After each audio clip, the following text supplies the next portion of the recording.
20 திரு அவையின் தாய் புனித கன்னி மரியா. ஆண்டவர் இயேசு சிலுவையில் அறையப்பட்டிருந்தபோது தம் தாய் மரியாவையும் அருகில் நின்ற தம் அன்பு சீடரையும் கண்டு தம் தாயிடம், அம்மா, இவரே உம் மகன் என்றார். பின்னர் தம் சீடரிடம், இவரே உம் தாய் என்றார்.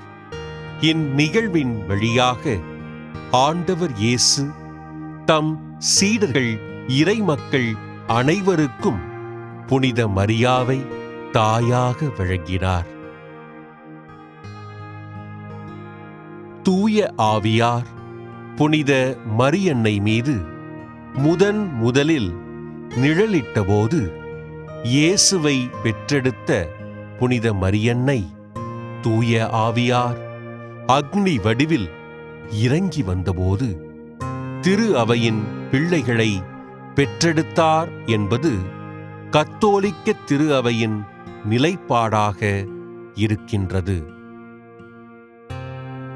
கிபி 4ஆம் நூற்றாண்டில் மிலான் நகரின் பேராயராக இருந்த புனித அம்ப்ரோஸ் புனித மரியாவை திரு அவையின் தாய் என்று அழைத்தார். நம்பிக்கை கொண்டோரை ஒன்றிணைத்து திரு அவைக்குள் பிறக்கச் செய்ததால் கிறிஸ்துவின் உறுப்புகளின் தாயாக புனித மரியன்னை திகழ்கிறார் என்று கூறுகின்றார் புனித அகுஸ்தினார். திருத்தந்தை முதலாம் சிங்கராயர் அவர்கள் ஆண்டவர் இயேசுவின் தாயாகிய மரியா திரு அவை என்ற மறையுடலின் உறுப்புகளுக்கும் தாயாக இருக்கிறார் என்று அறிக்கையிட்டார். கிபி 1964ஆம் ஆண்டு நவம்பர் 21ஆம் நாள் திருத்தந்தை 6ஆம் பவுல் புனித மரியாவை திரு அவையின் தாயாக அதிகாரப்பூர்வமாக அறிவிக்க 1975ஆம் ஆண்டு புனித மரியா திரு அவையின் தாய் என்பதை சிறப்பிக்கும் நேர்ச்சை திருப்பலி ரோமை திருப்பலி புத்தகத்தில் சேர்க்கப்பட்டது.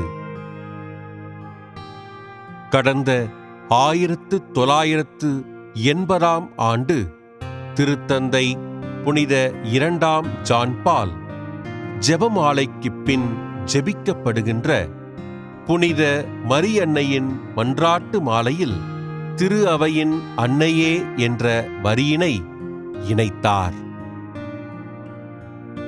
கடந்த 2018ஆம் ஆண்டு பிப்ரவரி 11ஆம் நாள் திருத்தந்தை பிரான்சிஸ் திரு அவையின் தாய் புனித கன்னிமரியா திருவிழாவினை கட்டமைத்து தூய ஆவியார் பெருவிழாவினை தொடர்ந்து வருகின்ற திங்கட்கிழமை கொண்டாட பணித்தார்.